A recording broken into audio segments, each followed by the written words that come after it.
P bass or jazz bass? What is the better one? Well, in today's video, I'm going to share with you the differences between a P bass and a jazz bass and which one potentially is right for you. So we'll start with the OG, the P bass. This came out in 1951 and was designed by Leo Fender, and it's pretty much as basic as a bass can get, but is such a workhorse when it comes to playing. It has got such a recognizable sound, such a signature sound, and is used in as many bass recordings as probably you can think of. The P bass is by far the most widely used electric bass on any sort of recordings. It's only got one pickup here. Some have pick guards over. You get that sort of James Jamerson style P bass as well.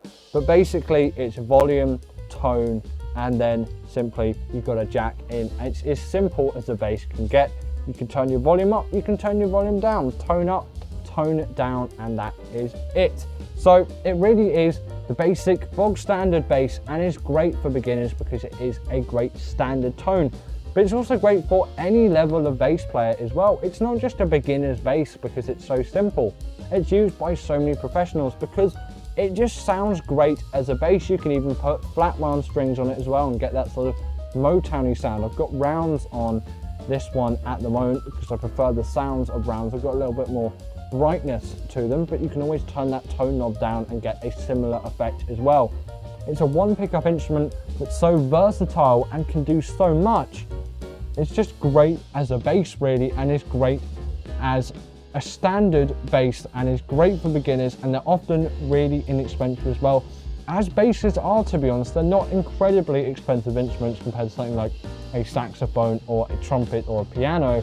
They're much more expensive than things like basses, and the P bass is a great place to start, or a great place to just stay, because P basses are great sounding basses and they're great on all sorts of records. So let's hear a playing example and you can make your judgment.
So if the P bass is just the standard bass then, is used on basically every bass recording you could possibly think of, then what would be the advantage of the jazz bass? This came out in 1959 by also Leo Fender, and again is a Fender design. But this time you've got two pickups, you've got a bridge pickup and a neck pickup, and a lot more tone options. This has obviously had loads of extra stuff done. It's got active and non-active circuits, but traditionally they're all passive, and it's a 5-string as well. Traditionally 4-string, but you've got some extra options. You've got, you know, you can merge the pickups together. You can just have bridge pickup, you can just have neck pickup. I have a preference for just the bridge pickup because it's that Jaco Pastorius sort of sound, and that's really, really iconic on a jazz bass, especially if it's a fretless as well, but this is a fretted one, of course. I do play a Stingray, which is a completely different thing, played by Leo Fender as well. I will talk a little bit more about that at the end of the video, but you know, P bass, jazz bass. The jazz bass has got a bit more versatility, you could say. It spans a lot more different styles and is obviously great for jazz, hence the name jazz bass. If you're a jazz musician, probably get yourself a jazz bass, and this is definitely my favorite of the P bass and the jazz bass. I just like the tonal options.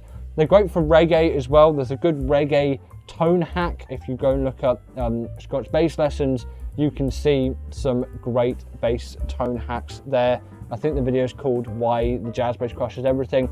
I'll chuck it up there for you if you want to look at that, because it is a great, interesting video about the jazz bass. There's one about the P bass too, so I'll put that there as well. But it's just such, again, a workhorse of an instrument, but it's got some more tonal varieties, and it's got that real sort of like honky bass sound, and it just punches a bit more, where the P bass is sort of a bit more laid back and funky, you could say.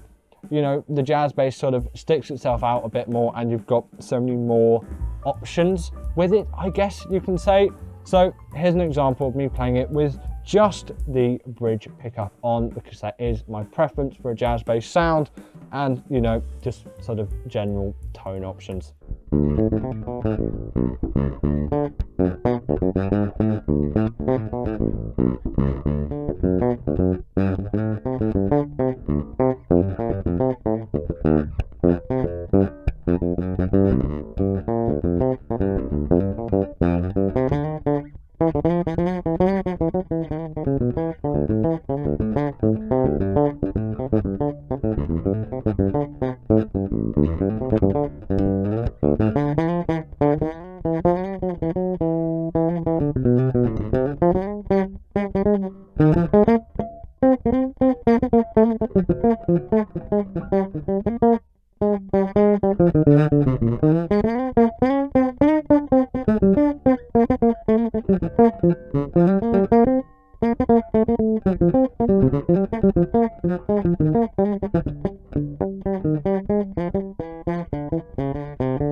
So what's the better bass then? The P bass or the jazz bass? The absolute two massive workhorses. And to this, there is actually no right answer. While the jazz bass is the newer and arguably in a lot of ways the better designed of the two, it's more versatile, it's got some extra features. Sometimes the P bass just works where the jazz bass doesn't. And again, it comes down to what you want to play and the sound you want. Whatever bass sounds better for you is the bass that you should go for ultimately. For me, the jazz bass sounds better with just the bridge pickup on, and that's the sound I like out of a jazz bass, and that's why I choose a jazz bass over a P bass, because I can't get that sound on a P bass. But the P bass sound is different to anything you can get on a jazz bass, that they really should be treated as two separate things, and they're for two separate jobs really. While you can bring a jazz bass to a typically P bass gig, it might not work in some cases, but again, depends on the player, depends on the style of music, and depends what sound concept you want. Especially for like if you're recording stuff, the P bass is really great, but either of these two things are so widely accepted by literally every bass player at like every recording studio out there. You really can't go wrong with picking either of them. So don't think, oh no, have I picked the wrong one? Just sort of realize what bass sound concept you like, and if it's someone playing a jazz bass and you really like that sound, go for a jazz bass. If not, go for a P bass. Or if you really can't decide between the two, flip a coin or just see which one's cheapest at the time and go for that one, because it can't hurt to get one of them. They are both incredible basses. You're not making the wrong decision by choosing one of them. But what about that Stingray? Well, this is a fretless Stingray. First released the Stingray in 1976, 10 years pretty much after the non-compete with Fender and CBS. It is again a one pickup instrument like the P bass, but it's sort of skewed more towards the bridge, and I can get that bridge pickup-y sound. Pretty simple again with the knobs compared to the jazz bass. There is an active EQ in every Stingray as well, apart from the Joe Dart signature ones, and it is just volume, treble, bass, and that's it. There's no tone knob, but these are all sort of boost, and since you've got that massive active EQ, there's so many tonal options with this. It's a one pickup instrument, again, like the P-Bass, that's just so versatile and is such a workhorse. Now, I was talking about Jacko earlier, that's why I play a fretless, because it's great for that fretless sound. A fretless jazz would be more authentic, but I prefer the sound of a fretless Stingray. Again, it all comes down to that sound concept. This is a one pickup instrument, even though it looks like sort of two, they're wound together in series, and it's all one pickup, it's one unit. I get that really nice bridge pickup sound, but it's different enough to the Jacko sound that really sounds my own, and I'm so used to that sound concept now. It's great for all kinds of funky things, it's great for all kinds of jazzy things. It works in rock and pop stuff as well, although I tend not to play that kind of music. So it really is the best bass for me. But out of the P-Bass and jazz bass, I'd be picking the jazz bass, but again, it's all down to sound, and still, I chose neither, and I chose the Stingray. You could sort of call this an oddball bass, like Bass Buzz does.